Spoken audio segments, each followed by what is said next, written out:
Johi Davis, tânărul care are o stilistă personală pe nume Elena și este mai puțin înțeles de majoritatea dintre voi, este acum la o seară perfectă.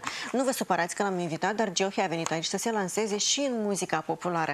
Eu zic să vedem și iar voi să-i țineți pumnii. Bună seara, Johi! Așa, bună seara! Deci am auzit că sâmbătă a fost ziua ta. Da, și cam așa ceva. Mi-ai adus un cadou? ți-am adus un cadou pentru Wow, tine. wow, wow, wow, ce tare! Da. Ce e aici? Este o cremă pentru corp, nu este de la noi din Moldova, este din Germania procurată. Special ai sunat? Ai fost în Germania pentru cadoul meu? Eu am avut acasă și m-am gândit să-ți-l ofer. Să mi-o dai ție. mie, da? Mulțumesc mult, Joachim. Plăcere. O să încerc o să-ți spun mai târziu care este efectul. ok, bine. Ți se spune regele Muligambia. De ce? De ce? Din cauza că fac unele chestii mai extravagante, fac unele scene mai neobișnuite și mă îmbrac neobișnuit și totodată fac și niște poze neobișnuite. Din cauza asta poate și mă numesc regele Muligambiei, dar pentru mine asta nu contează deloc. Chiar nu contează? Nu contează. Nu te afectează? Nu mă afectează deloc. Chiar mulțumesc Muligambia. Spune-mi, te rog, de ce, uite, lumea crezi că te urăște sau râde de tine? Nu știu. Poate și mă urăște, poate Dar și pentru râde. ce să te urască? Nu am idee. Că ești dacă, diferit sincer. de ei?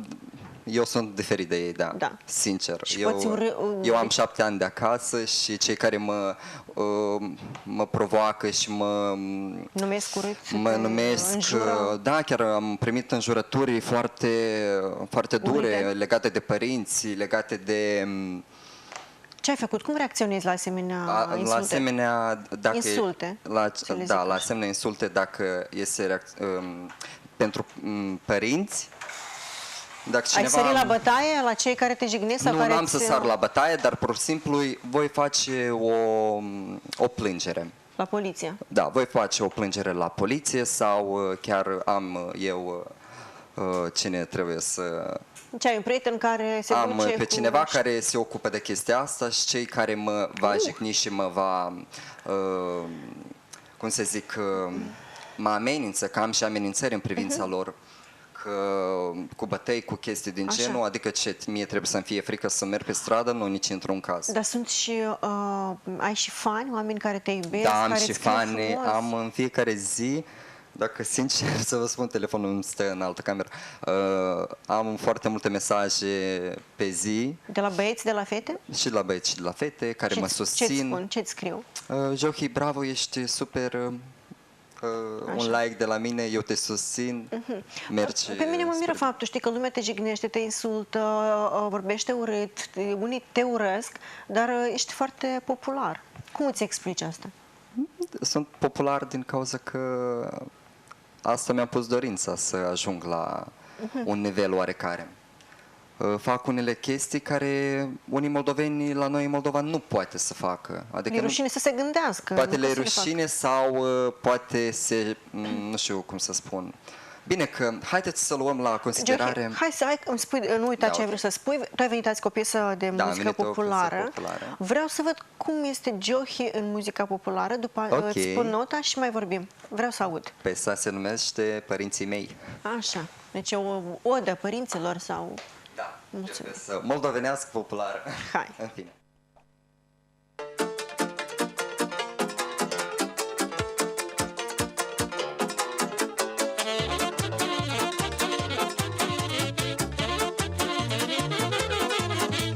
Am părinții și iubesc, vai lume, vai.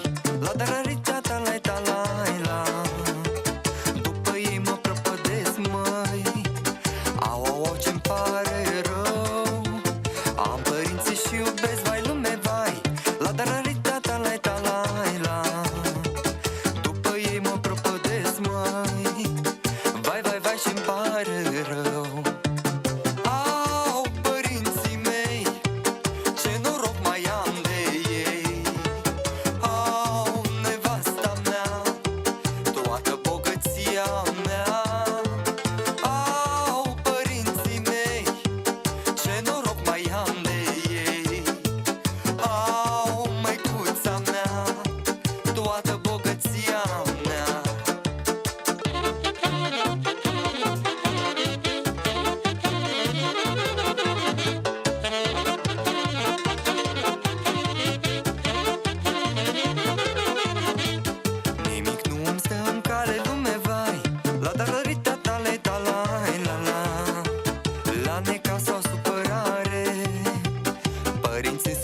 alinare. Nimic nu îmi stă în cale, lume, vai. La dararita tale talai la la. La necaz sau supărare, părinții sunt alinare. Au, părinții mei, ce noroc mai am de ei. Au, nevasta mea, toată bogăția mea. Au, părinții mei, ce noroc mai am de ei. Au, măicuța mea, toată bogăția mea.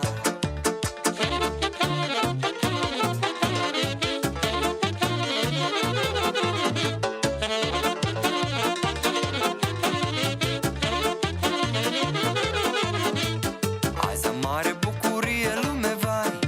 A de tale talai la. Am părinții lângă mine. Aoleu, nu-mi pare rău.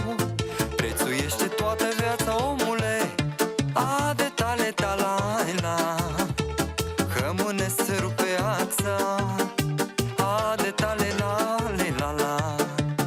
Au, părinții mei, ce noroc mai am de ei. Au, nevasta mea, toată bogăția mea. Au, părinții mei, ce noroc mai am de ei. Au, măicuța mea, toată bogăția mea.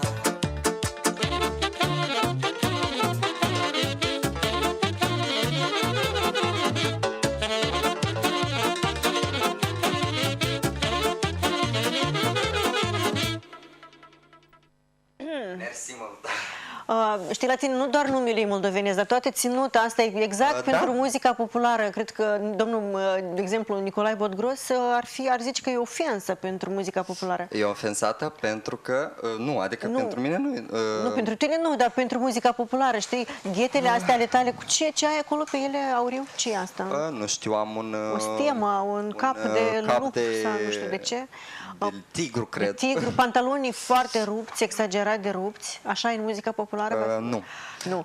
Asta ce ai, poliții ăștia ai tăi din Stranzuri și dați-vă- merge. dați să spun de ce cauză. Elena s-a ocupat de loc. Nu, eu singur m-am ocupat de look. Ai concediat-o pe Elena? M-a ajutat cu afura. Coafura, Așa. Deci, Pe scurt, am înțeles. Deci, uite ce vreau să spun. Eu cred că piesa e bună pentru petreceri, dar în orchestra Lăutarii sau Busuioc moldovenesc nicio șansă.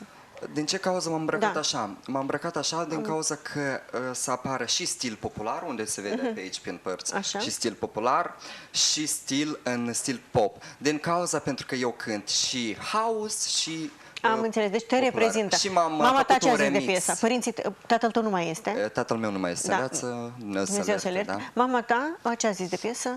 Mama mea a spus că este o piesă foarte faină, este o piesă frumoasă. Nu mai plânge când te ofensează lumea?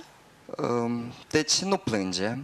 Bunica foarte mult se bucură de mine, mama la fel se bucură de mine, sora, deci toate neamurile se bucură de mine. Asta e cel mai important, să le placă la neamuri.